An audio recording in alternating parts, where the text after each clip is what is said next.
Lah kenging napa kula panjenengan sami niki perlu mengenal diri kita.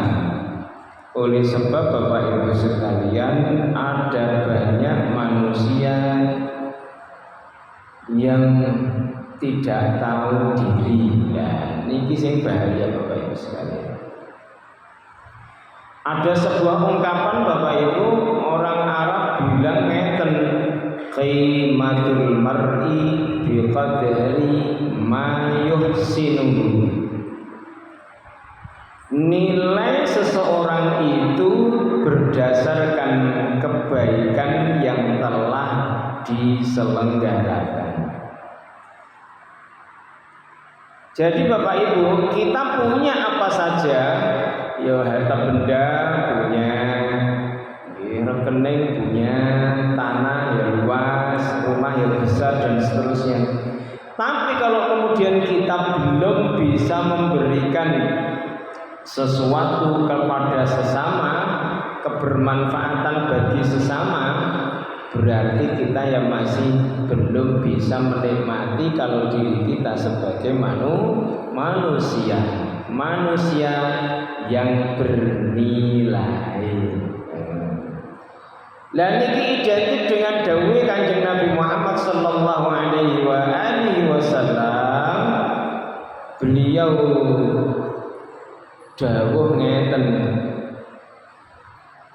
khairun nasi ahsanuhum khuluqan wa anfa'uhum linnas.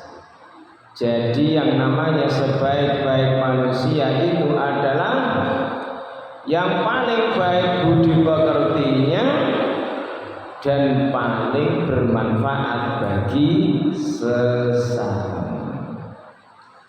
Nah, kalau bicara soal manfaat ini Bapak Ibu sekalian, ya siapapun bisa menyelenggarakan manfaat itu. Makanya Bapak Ibu, ketika Allah Subhanahu wa taala titipkan kepada kita modal niki cerdas, alhamdulillah.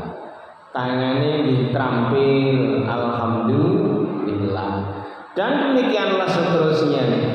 Sehingga dengan kecerdasan itu Bapak Ibu sekalian, pendidikan bisa terus terselenggara.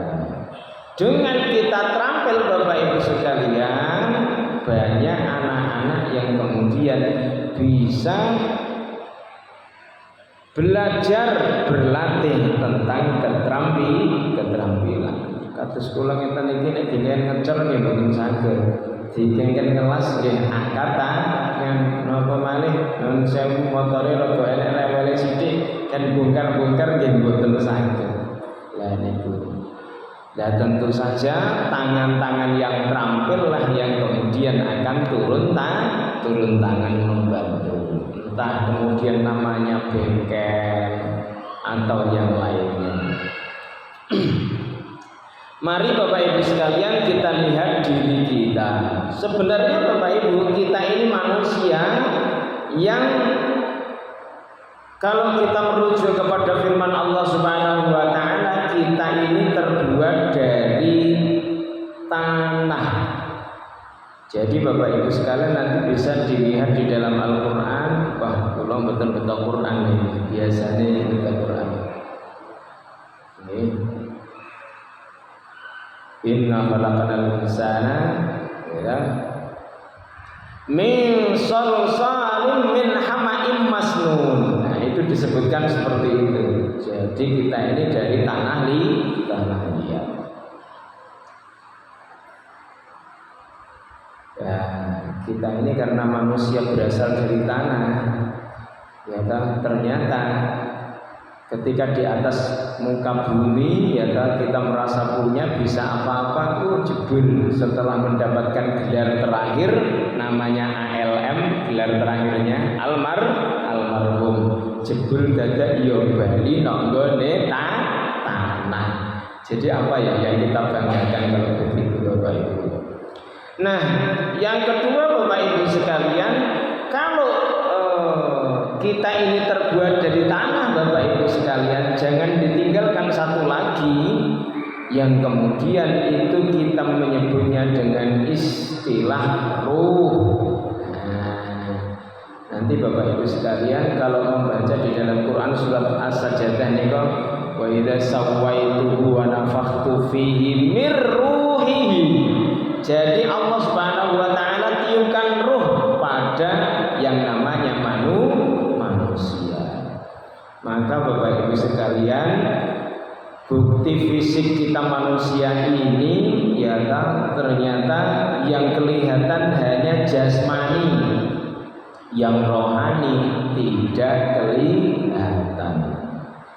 Tapi Bapak Ibu sekalian harus yakin kalau rohani itu ada. Lah taunya dari mana Bapak Ibu? Mari kita cek. Ya, ketika jasmani dan rohani itu masih melekat pada diri seseorang, nama orang itu masih dipanggil. Ya, misalkan panggilannya Wakjo, Pak Ahmad dan seterusnya. Tapi Bapak Ibu sekalian, ada satu titik di mana nama itu enggak dipanggil tapi jasmaninya masih ada. Loh, kok bisa terjadi, Pak? Nah, itu ketika habis subuh ada pengumuman dibacakan istirja, inna lillahi wa inna ilaihi raji'un, telah meninggal dunia bla bla bla gitu. Terus ada tetangganya yang pada jam 7 pagi itu tanya, tadi menurut informasi jenazahnya mau disolatkan jam berapa? Loh, nama yang disebut ketika di pengumuman kok sudah nggak dipanggil lagi ya? Kenapa kok kemudian sebutannya sudah berubah menjadi jenazah, menjadi mayit?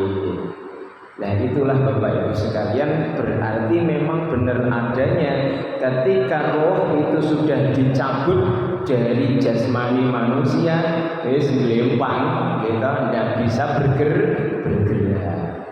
Niko wonten nyanyiane bocah-bocah sing basa Jawa niko kita wong mati ra iso obah, nek obah medeni bocah.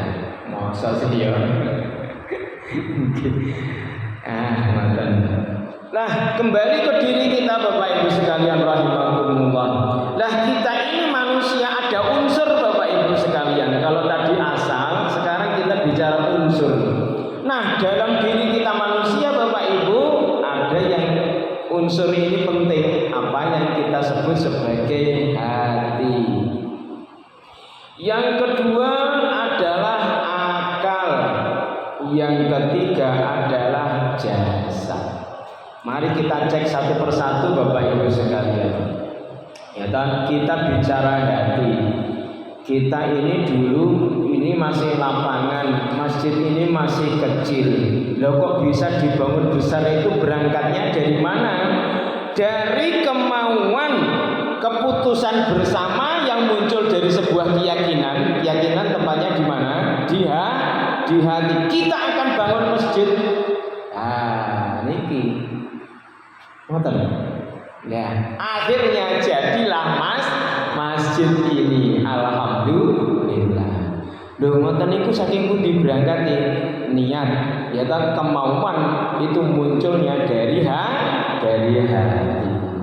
Nah, kemudian setelah muncul kemauan dari hati, ada kehendak, terus kemudian ada kebebasan untuk memilih.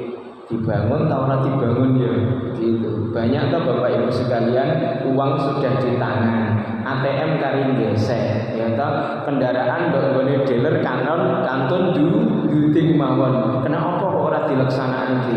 Mikir riyen. Soale ketok nek parkir roda papat kok daleme dhewe iki urung cocok. Soale apa?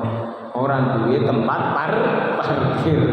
Lah iki terus mangan dalan wah repot iki, wis somben wae. Nek ngono mobil durung dadi prioritas.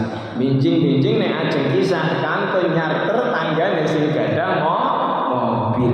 Mboten usah mikir pajak ya sak taun piro, mboten usah.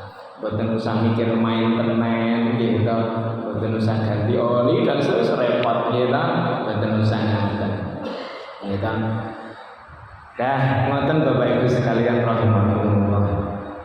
Jadi kita dikasih kebebasan untuk memilih. Nah, itu tempatnya di hati. Malah Bapak Ibu sekalian, ada unsur dalam diri manusia ini rupanya namanya akal. Saya mau tanya Bapak Ibu sekalian, akal itu orang bilang tempatnya di kepala. Leres tamboten. Leres. Nggih. Tapi kok di dunia medis ini kok disebutnya ada otak kiri dan otak kanan. Kenapa enggak pernah dibilang sebagai akal? Loh, ono apa ini? Oleh sebab Bapak Ibu sekalian, otaknya sehat tapi akalnya saged miring. Loh, niki sing repot. Makanya bersyukurlah Bapak Ibu sekalian ketika Allah Subhanahu wa taala kasih kita akal. Dan fungsinya akal ini Bapak Ibu sekalian memilah dan memilih mana yang baik, mana yang buruk. Dengan akal ini pula Bapak Ibu sekalian kita bisa memiliki yang namanya pengetahuan. Nah, ini bocah-bocah ini kok pelajaran tentang SD ya, ada ilmu pengetahuan alam, ada ilmu pengetahuan sosial dan seterusnya. Lah itu Bapak Ibu sekalian akal yang kemudian mempelajari dan tahu pada akhirnya. Lah malah Bapak Ibu sekalian unsur yang harus ada pada diri kita manusia adalah yang nampak ini, namanya adalah jasad.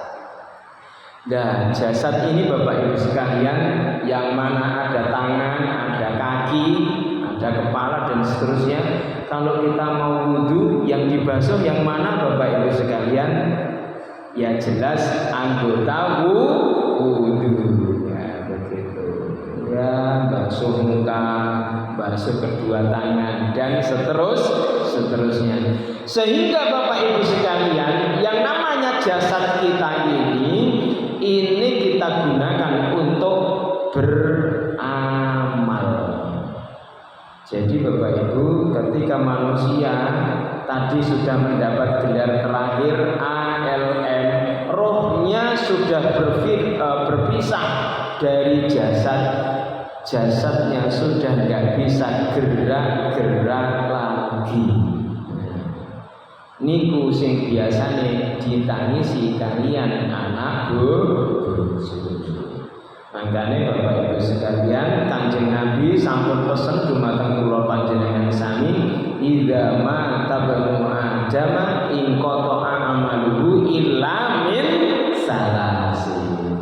Jadi orang Bapak Ibu sekalian kalau sudah putus, sudah mati, putus amal, ya amalnya kecuali 3. Inggih menika yang pertama adalah sedekah jariyah. Makanya Bapak Ibu sekalian diucapkan jazakumullah ahsanal jaza yang sudah mau berpartisipasi membangun masjid ini. Yang kedua Bapak Ibu sekalian, ilmun yuntafa'u bihi, yang tidak bakal terputus juga Bapak Ibu sekalian, ilmu yang bermanfaat. Jadi Bapak Ibu kalau di rumah mengajari anak-anak, mendidik anak-anak, mengenalkan anak-anak kepada Allah Subhanahu wa taala, itu berupa pendidikan tauhid bagi anak-anak kita, itu menjadi penting. Demikian juga pendidikan akhlak. Juga kemudian pendidikan yang terkait dengan ibadah dan lain sebagainya. Jadi Bapak Ibu sekalian, meskipun kita misalkan merasa nggak mampu mendidik anak-anaknya sendiri, janjane ya iso, misalnya nopo, ya pengen bocah seneng karo sholat ya diajak ke masjid, kita pengen anak bisa menutup aurat ya dipilih baju sing sesuai, kan nonton Bapak Ibu sekalian. Nah, Itulah Bapak Ibu sekalian ketiga unsur manusia. Jadi Bapak Ibu, kalau kemudian dalam diri kita manusia ini kehilangan satu unsur, bahaya. Menungso kok gak duwe ati, bahaya. Menungso duwe jasad, duwe ati ning gak duwe akal, nggih bahaya. Makanya ketiga komponen, ketiga unsur ini hendaknya ada dalam diri kita manusia. Kalau ada dan benar-benar ada Bapak Ibu sekalian, tidak hanya sekedar cerita, kita juga bisa merasakan nek dijiwit ya lara, berarti jasmani ini normal. Nek dirasani jadi poso-poso kok ngomong dirasani. Kita nek dinyek karo wong atine lara, oh berarti ya normal. Tapi langkung normal malih nek dinyek wong terus memaafkan, gak apa-apa. Wong aku ya menungso. Lumrahe menungso nggih ngeten iki ana luweh, ana kurange. Terus nggih rampung bar. Lah mbok diomongi kaya apa wong ae santai, wong sare napa memaafkan. Lah maka Bapak Ibu sekalian rahimakumullah, ketika Allah Subhanahu wa taala sudah kasih kita hati, sudah kita juga dikasih akal, juga dikasih apa sing terakhir jasad. Maka dengan itu Bapak Ibu sekalian, Allah Subhanahu wa taala kasih kita yang namanya amanah. Amanah apa ini Bapak Ibu sekalian? Untuk menjadi bupati boten, menjadi lurah boten. Tetapi amanah ini Bapak Ibu sekalian arupi napa? Sing pertama inggih menika tugas ibadah, dan yang kedua adalah kedudukan khalifah. Ya tugas ibadah niki pripun Bapak Ibu sekalian? Pokoke ya awak dhewe niki wiwit cilik wis diajari para bapak ibu nggih ta, kula panjenengan sami supados ibadah. Lah niku mun sae Bapak Ibu sekalian sahingga dipun terusaken ngantos kula panjenengan saniki nggih umure dikados ngeten niki. Alhamdulillah. Ngoten. Nggih ta. Lah yang namanya tugas ibadah ini Bapak Ibu sekalian enggak boleh berhenti sebelum titik darah penghabisan. Bahkan ada yang Bapak Ibu sekalian, orang lebih asik-asiknya sholat Allahu Akbar, sami Allahu liman hamidah, sujud gitu pas subuh-subuh kok gak tangi-tangi niki. Dipinginane sing nembe viral niku ora. Niki. Niku napa Bapak Ibu sekalian? Meninggal dunia kok dalam keadaan sholat, niku mesti dijamin husnul khatimah. Lah Bapak Ibu sekalian rahimakumullah, Allah Subhanahu wa taala ciptakan kita manusia ini Bapak Ibu, kalau ada aktivitas yang terselenggara ya pasti Allah jamin bakal dikasih balasan yang namanya pahala, ganjaran. Tenggene Quran nika dipun sebutaken illal ladzina amanu wa amilus solihati falahum ajrun ghairu mamnun. Mereka orang-orang yang beriman dan beramal soleh, bagi mereka pahala yang tiada putus-putusnya. Pripun jenengan iki? Ya ta? Makanya kita bersyukur Bapak Ibu sekalian, kita ini diciptakan sebagai manusia. Lah syukur kita kayak apa Bapak Ibu sekalian? Tenggene surat As-Sajdah, nanti kalau keliru dikoreksi. Teng mriku dipun sebutaken ngeten, wa qalilum min ibadiyas syakur. Dan sedikit sekali hamba-hambaku yang mau bersyukur. Nah, Bapak Ibu sekalian, meskipun di dalam ayat Al-Quran itu disebutkan yang bersyukur sedikit. Semoga kita dengan mengawali kajian di petang hari ini dengan mengucapkan Alhamdulillahirabbil alamin, semoga kita ini masuk kategori orang-orang yang bersyukur.